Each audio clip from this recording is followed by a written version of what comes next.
This podcast is created for farmers and powered by Pioneer Agronomy to bring you agronomic insights and proven solutions to fuel forward-thinking farming. Hello and welcome to the January 10th edition of the Indiana Pioneer Agronomy Podcast. I'm agronomist Brian Schrader, servicing the eastern side of the state, joined as always by my fellow co-hosts, Ben Jacob from southern Indiana and Carl Jordan from western Indiana. Hello, guys. How are you after the Christmas and New Year's break? Doing good, Brian. It was good to step away for a bit and relax, but I'm glad to be back.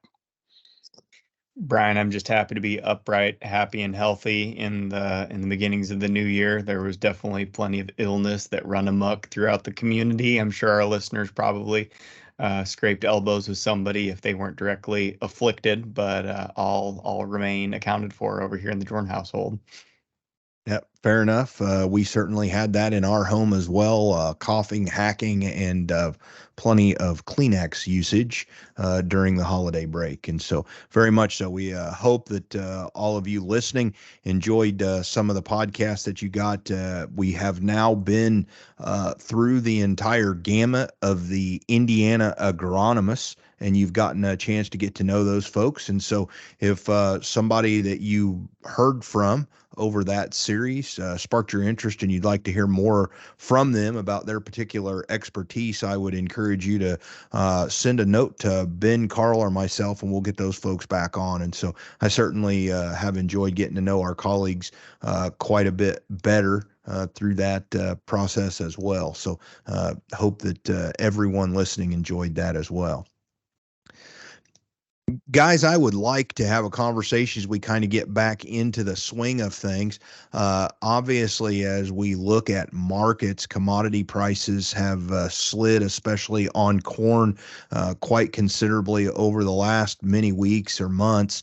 I have started to get some phone calls from some growers and from some Pioneer sales reps about what it's going to take to raise an economically viable crop in 2024.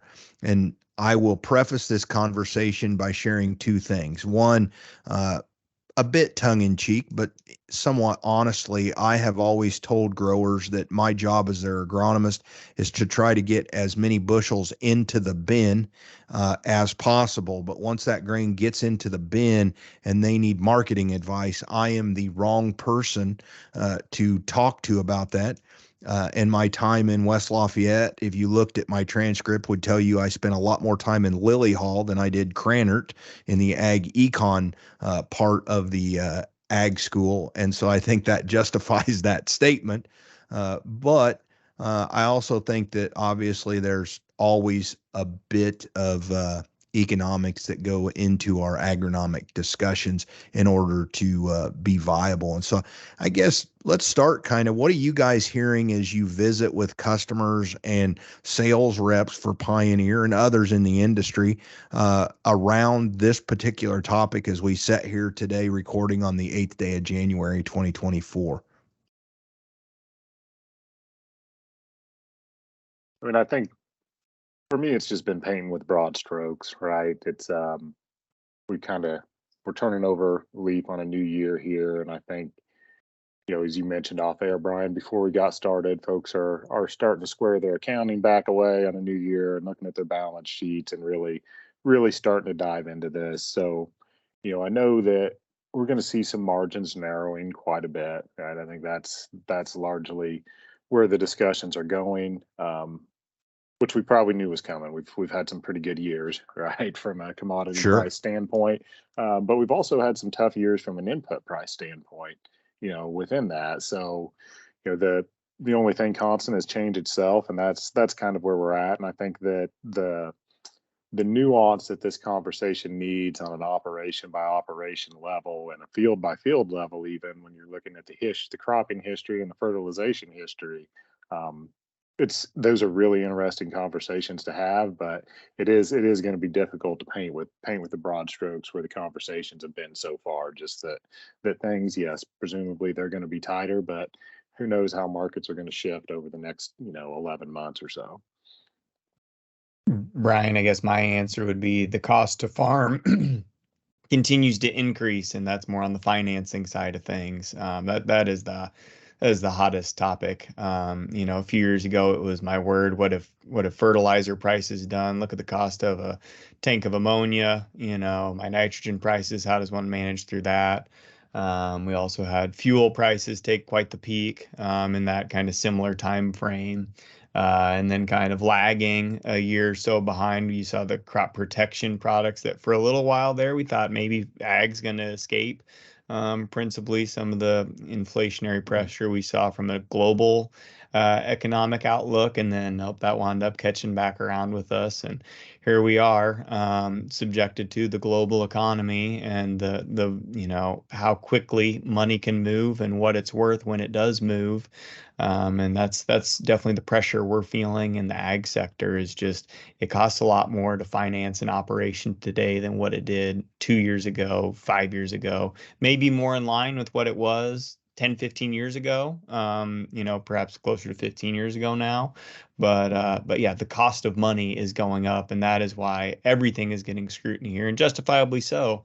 It's good to tighten the belt every once in a while so that you remember what you should be having and maybe what you shouldn't. And I think that's part of what's going to color the conversation here today. Yeah, and I don't know that I think for our listeners, as Ben points out rightly, we're not going to be able to get specific and say you can use this amount of fertilizer and you can't use this, or you should, get rid of this, or those kind of things.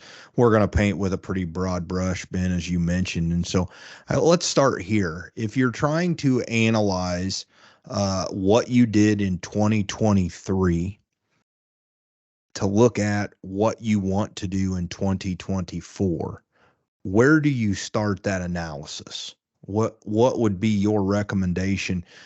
Carl, maybe we'll start with you. Where would you start that analysis on moving to your 2024 cropping plan?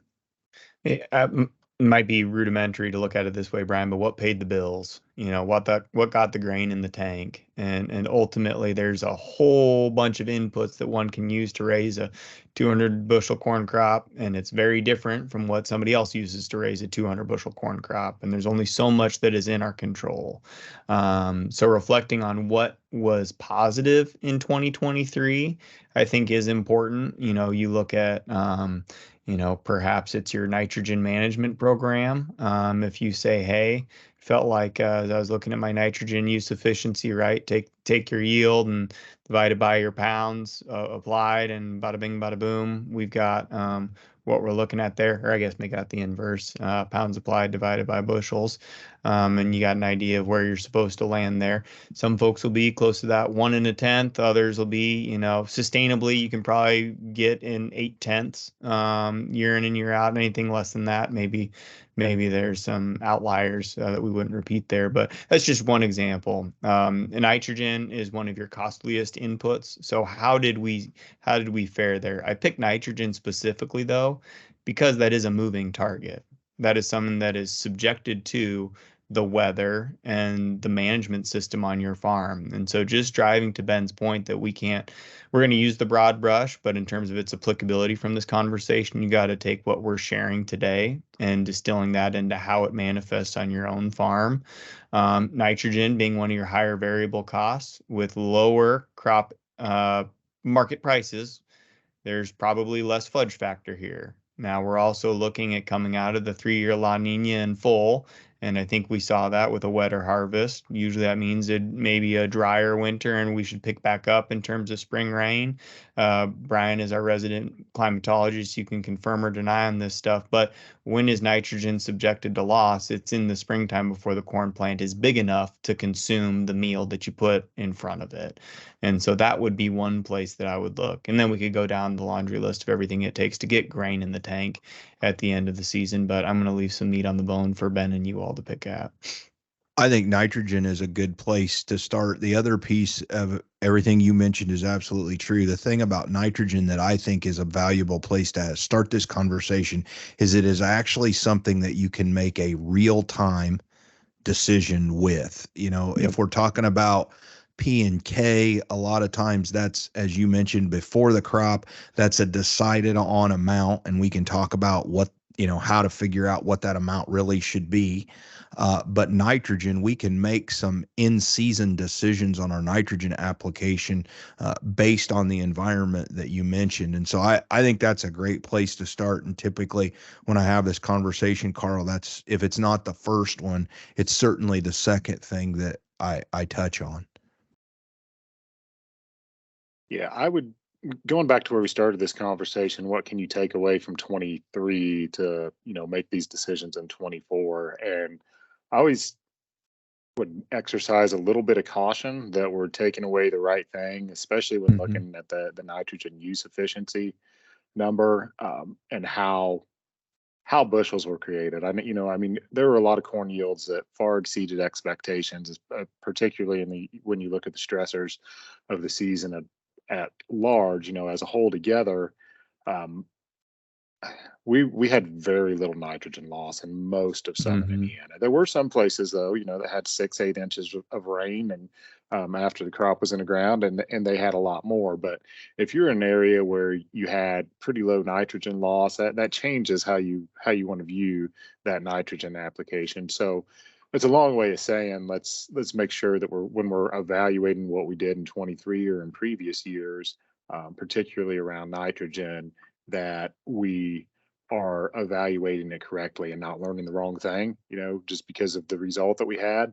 Um, Historically, we've always just put more than enough out, has kind of been the approach, because it's been a Yep. relatively cheap crop input. To your point, Brian, about being able to make a game time decision, so to speak, on it, we have a long way to go as far as improving actual nitrogen efficiency from our application to what gets in the plant.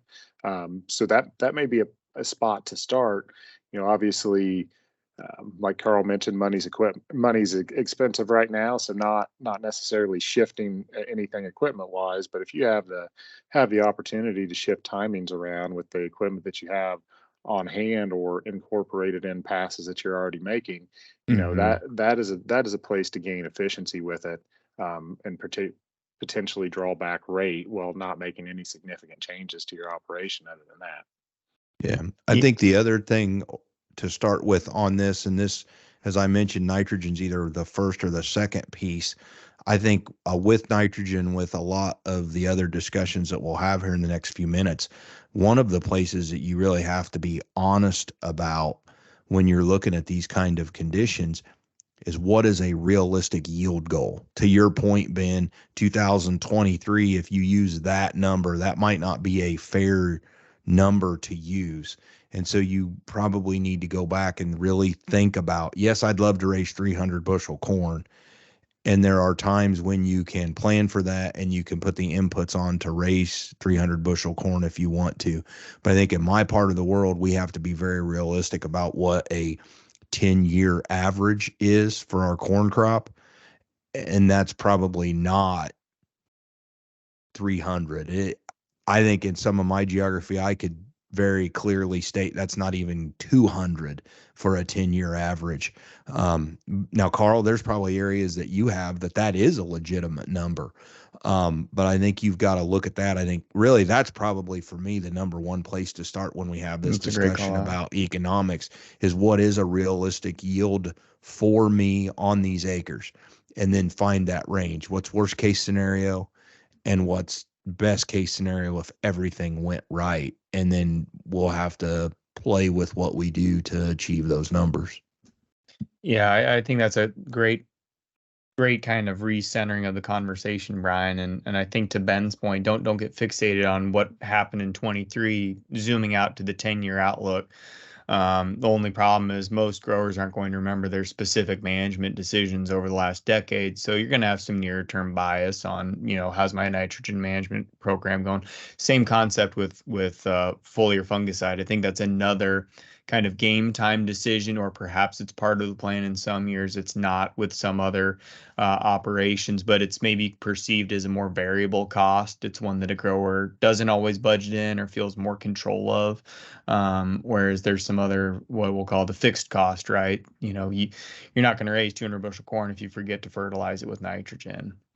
Same concept. If you forget to plant the seed, you're not going to get a crop. So those are a couple that are, that are baked in there. Now the value where it's a commoditized cost versus a cost with value, right? Nitrogen, if you get anhydrous ammonia from your co-op down the road or a different retail outfit, it's still the same product.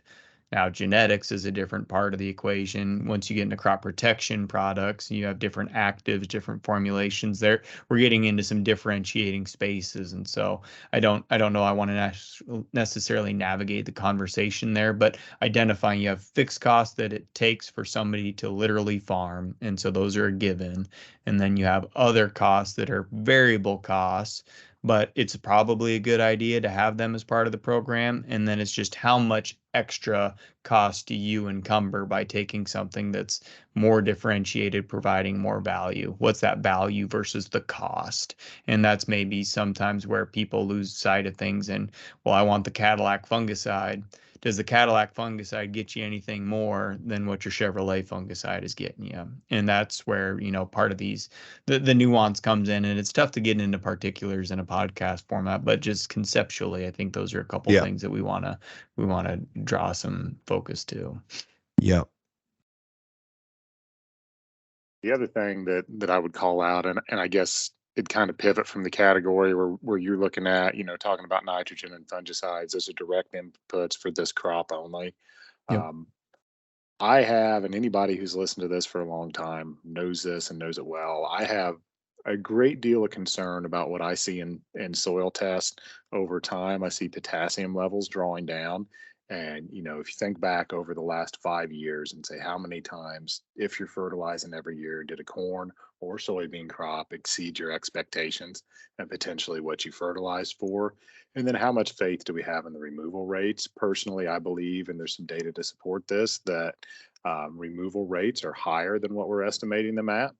And so we've had bigger yields than what we expected in many cases, and we're removing more per bushel with potassium specifically than what we're assuming we are. And that shows up, we have plenty of internal data that we can point to on this, but externally, you can look at like A&L Labs by you, Brian. They publish every year. They're just broad summaries, and you can look in Indiana and you can see potassium levels over the past 10 years, and it's just broad averages over all the soil samples they bring through. But it really stands out that they're drawing down. So when you're looking at your balance sheet and saying direct inputs for what we're going to put in this crop, with everything in, you're going to come up with a number for P and K that makes it make sense for this crop. It's also an investment, right? P&K in the soil is like putting money in the bank, especially when you look at some of the fluctuations in prices, and potash and DAP and MAP are relatively inexpensive again compared to where they were. You can get more value for that fertilizer dollar then. When we see stress in a year like we did this year, having that fertility right makes a more resilient crop, right? So it is, if the other side of that is, if you've been invested in that heavily and your soil levels are good, maybe you can consider drawing those back and mining some of that investment you put in the soil in the past. But that really has to be a field by field conversation, right? You need to critically look at those levels, align them with your yield expectations, right, on that, and understand what you're actually removing. And in my experience, potassium's like hitting a wall. You can mine it and mine it and mine it, and then all of a sudden you just don't have enough there. And when we get into dry periods like we have had in June this past year, it really stands out. But putting that in the soil, if you don't use it this year, it's going to be there for next year, right? So you're building towards something, and it really is more of an investment than just putting money into this next crop. Yeah, and there's a nugget buried in there, in my estimation, Ben, that I don't want to gloss over. You mentioned it. I don't believe it is wise to just arbitrarily cut your fertility program back. I've put X amount of fertilizer on in the past. This year, I don't need it, and just cut it at a percentage.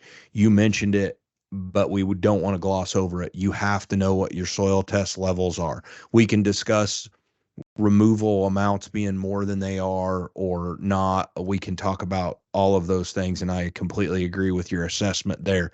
But if you're going to make a fertilizer decision in terms of cutting it back and you don't know where your soil test levels are today, it is simply a shot in the dark, quite literally. And so if you don't have up-to-date soil tests, you have to do that first, in my opinion, before you start to have a discussion about how much I can cut back, because you may well be able to take some of that out of the soil. But man, if you don't know and you hit that wall, it will be too late once you realize in June or July that you have hit that wall, Ben, and that's a dangerous spot to be in. And so I think that's something I want to make sure everybody recognizes. I'm not opposed to that if you've got those soil test levels, but you have to know that you have those soil test levels. I saw something cross here in the last week. Troy, our counterpart in Iowa, put a really interesting slide out there where he had been taking, this is a fellow agronomist for Pioneer in Iowa, and he took soil samples from his high yielding fields, like the contest, how am I helping folks aspire to reaching new yield goals?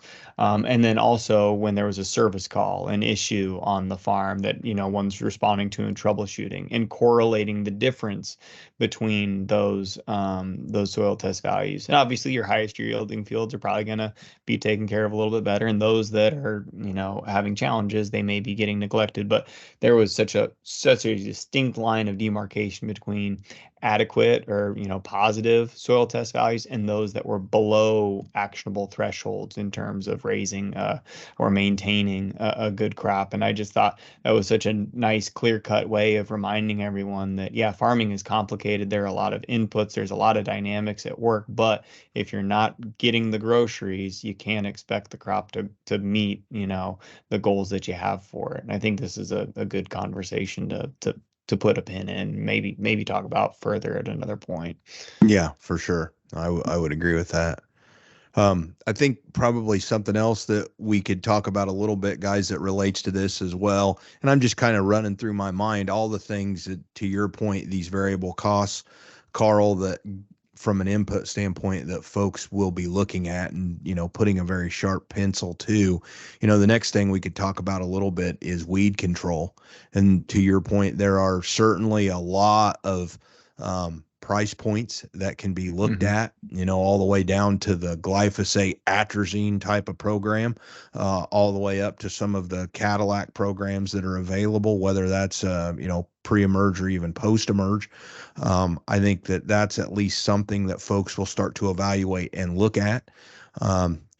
I will say, beyond just the agronomics of particular products, I think you also want to weigh what kind of service you're going to get with some of those products and programs as well.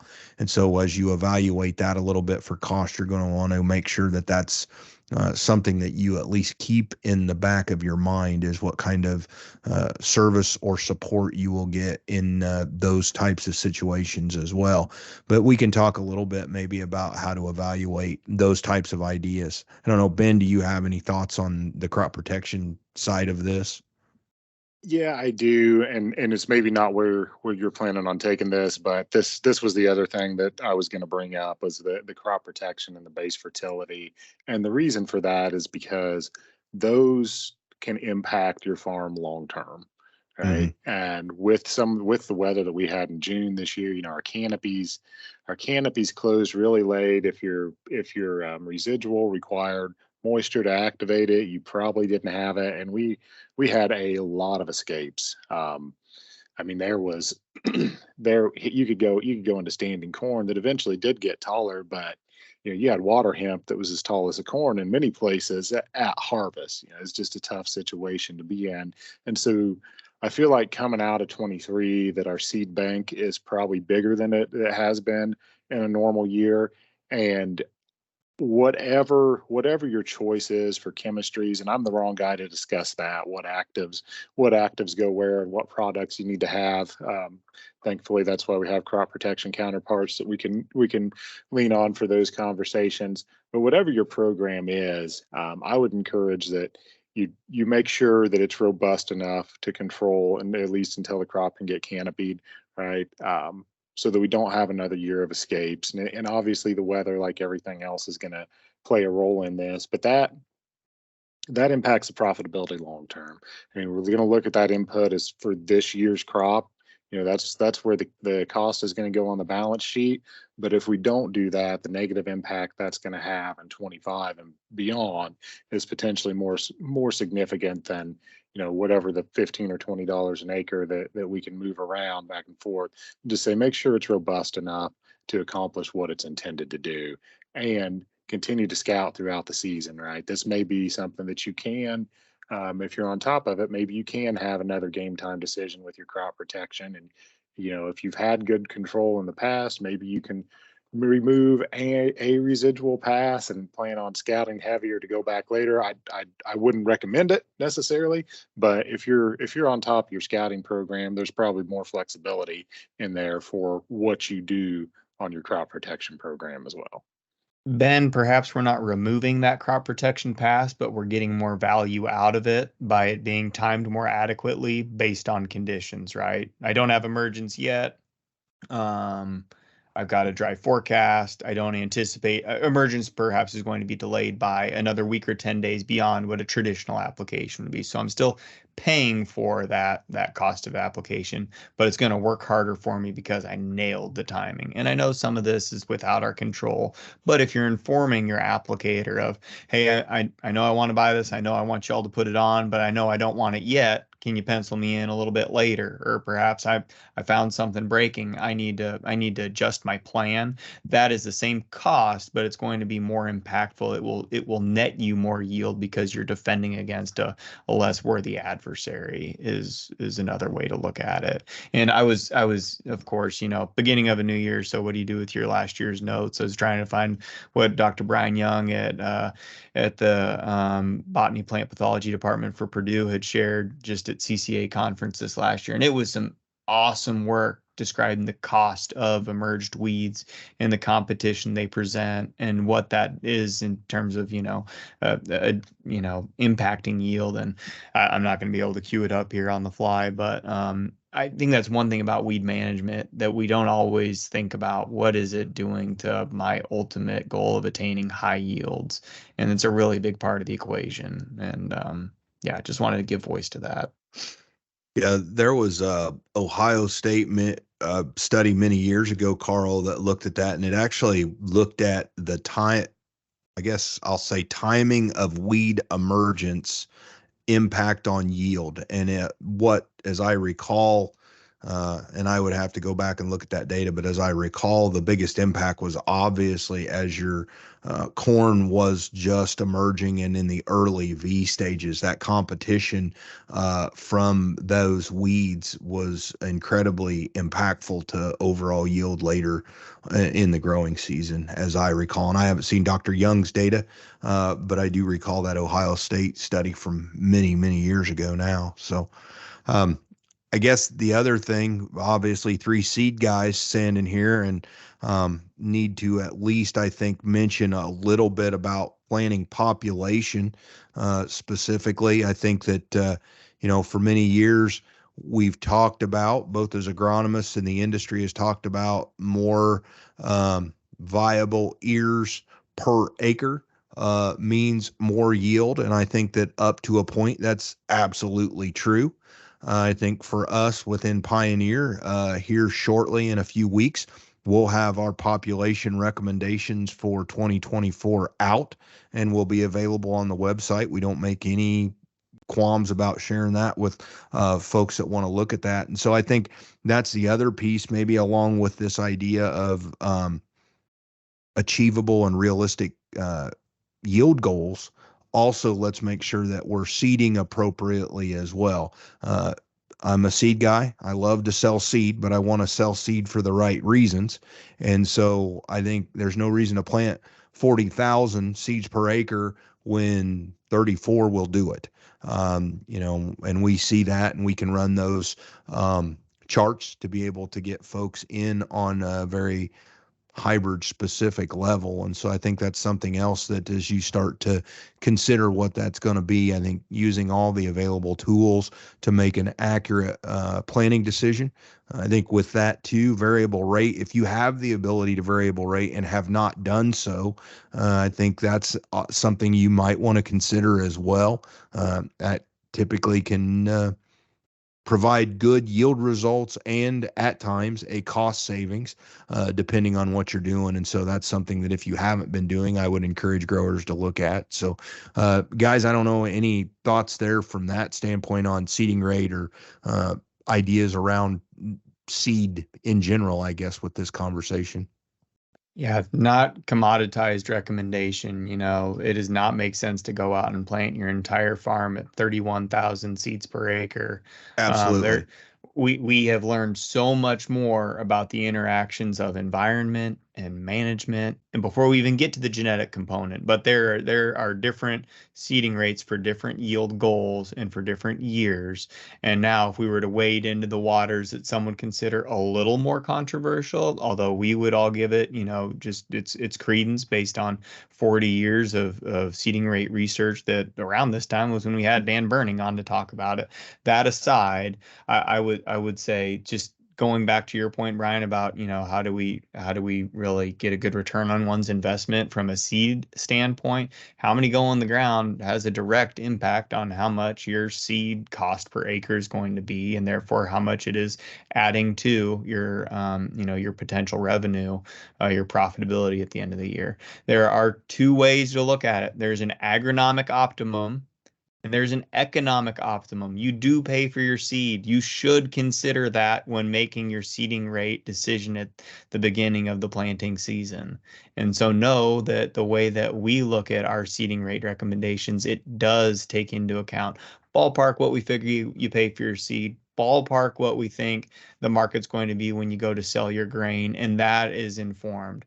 Anybody could go out there and say, oh yeah, sure, this genetic family is going to respond great to 38,000 seeds per acre to get you your 240 bushel yield. Well, what does that do for somebody if you don't live in that world, or that you actually do have costs, you do have an operating loan and all of that? And so we're trying to make this as applicable to remove the doubt that one might have without that type of information. But that's a soapbox statement. Ben, I'm sure you have a thought on the matter. Yeah, no, I agree with you, Carl, on that. And I would say generally, at least in the southern half of the state, we keep our population recommendations, rightfully so, lower than what some other companies will. And that's based off all these seeding rate trials, and that's also based off of, in some cases, several years of firsthand observations or local seeding rate trials, that me and the rest of the Southern Indiana agronomy team do to develop those local recommendations. So we, to Carl's point, it's not just the economics do come in, but the agronomics, and that does not just mean yield. That means that in this environment, we're trying to get you the highest odds of success from things like standability or disease pressure, whatever that might be, to pull in, and also understanding how that ear develops and whether this genetic background is going to flex, when it might flex, and how population interacts with that to come into what we believe is the best. But the last thing I want to mention around genetics, and in the past, I don't think this has been as big of a deal, and it's not been widely communicated. Just looking at the trait side, and I'll start with our Acre Max products, and going forward, if you haven't seen it, you'll see Power Corn List and our doubles platform, and what you can spray over the top in season from the herbicide tolerance standpoint. The Viptera trait that some of the competition uses allows you to spray Roundup over the top. Right? With our products currently, you can spray Roundup and Liberty over the top, and the Power Corn List products that we're bringing out, you can add Enlist to that, and you also get FOP tolerance in there. So you would have an option to bring in a different grass herbicide.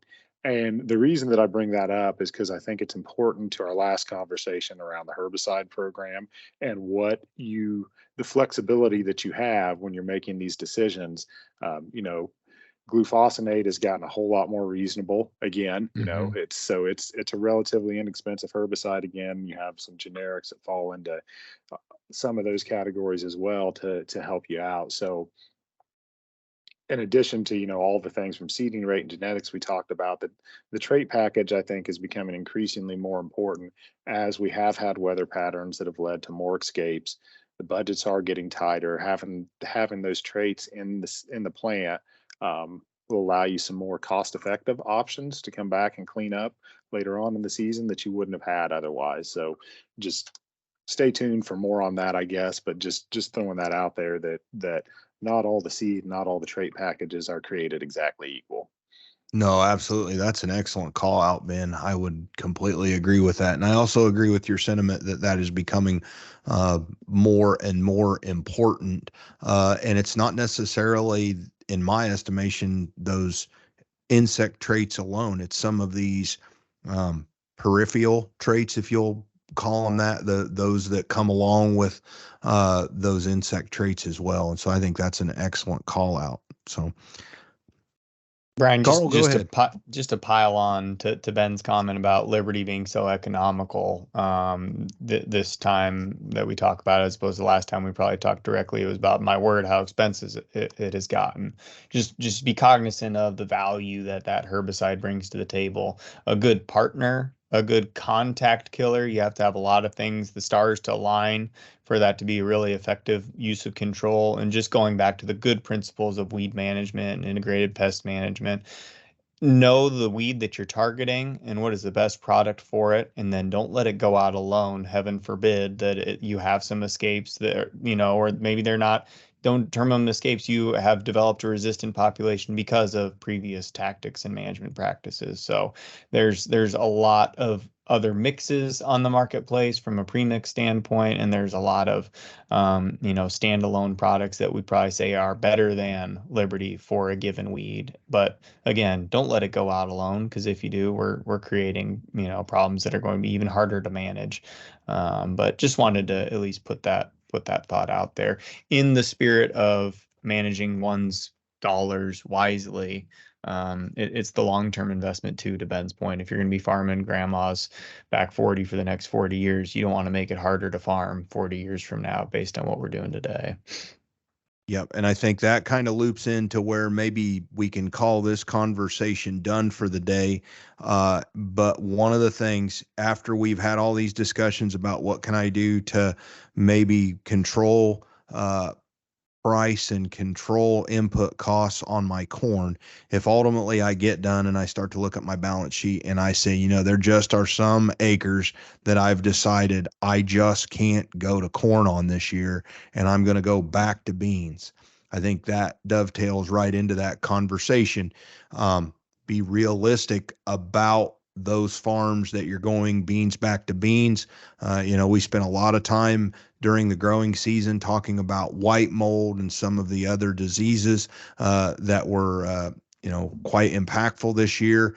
Make sure that you're thinking about what the impact of a bean back to bean, maybe a 3-year bean rotation that you're in, whatever it might be. Just be cognizant of some of those trade-offs that you may be making if you need to do that. That is not to say that you can't raise successful beans after beans. We do it in my part of the world all the time. But I do want you to make sure that you're making wise decisions so that you don't set yourself up for that future, Carl, that you talked about on those farms long term.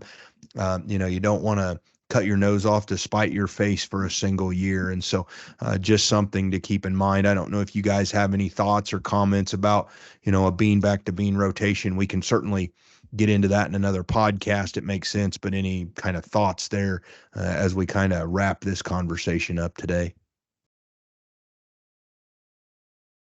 I think you stated it well, Brian. So I think there's implications whenever you go into a continuous monocrop system, right? Continuous corn, it has things that ail it too. I know market conditions don't, suit themselves for a lot of people to put more corn in the program as opposed to more beans in the program at today's standpoint. But I think your overarching point of by twisting that knob, now we've got another knob that we need to crank as well, and it could be fungicide management in soybeans. It could be, a litany of other things. Perhaps you need to be more proactively looking at insecticide components for your seed treatment because of the early season pest pressure that you might have based on a rotation decision. There's so many. It's a domino effect, without a doubt. Yep, for sure. Ben, anything else there on that part of this conversation at all?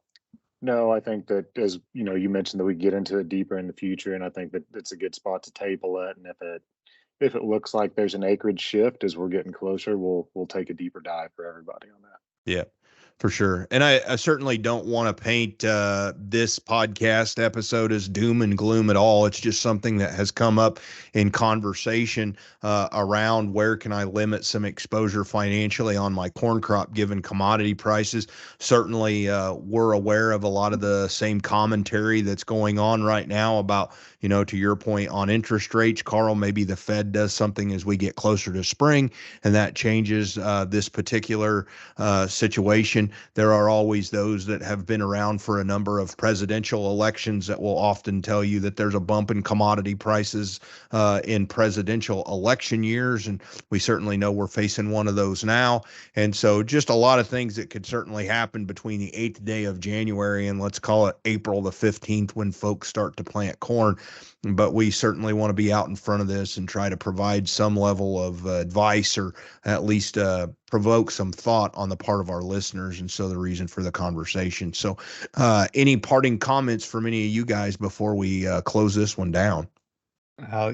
Brian, you opened the dangerous can of worms for an agronomist to serve as, part-time economist here. And I think what I heard from our guidance to folks is stay the course, do what brought you to this point in your farming operation and the opportunity that presents itself. Continue to take those risks that advance the ball, advance your crop production knowledge, but make sure that those are measured risks. And those things that are variable costs where you might do something different than the neighbor down the road, think critically about why you do what you do. And if there's room to make those adjustments in the presence of, lower market prices and, flat or higher input prices, depending on what you're evaluating. And I think that, if you kind of use that as your guiding principle, I think we're going to be talking to you the same time come next year. Sure. All right. Well, with that, we'll call this an episode. Ben, we've talked about a lot of things today. If somebody heard something they would like to visit with you a little bit further, or they want to follow along with all of the things going on in southern Indiana, how can they get a hold of you? Yep, you can find me on Uncle Elon's favorite social media platform, X, at the Ben Jacob, or on Facebook, less frequently at Ben Jacob Agronomy. How about you, Carl? And if you want to see me on X, that's at Cjoern, Cjoern, and on Facebook at Cjoern Agronomy. I know that I shared Pioneer Troy's, what I found to be an interesting slide of his service call versus high yield check soil fertility values. If you want to see it, that's where you should go. Mr. Schrader, where might folks find you? Yep, you can find me on Instagram at B_K_Schrader, SHRADER. So with that, we appreciate you joining us for this first episode of 2024. We look forward to visiting with you next week. Thank you for listening to this episode from the Pioneer Agronomy team. Be sure to visit pioneer.com/podcasts to access additional episodes and learn more about our extensive on-farm data and innovative digital tools that are fueling forward-thinking farming.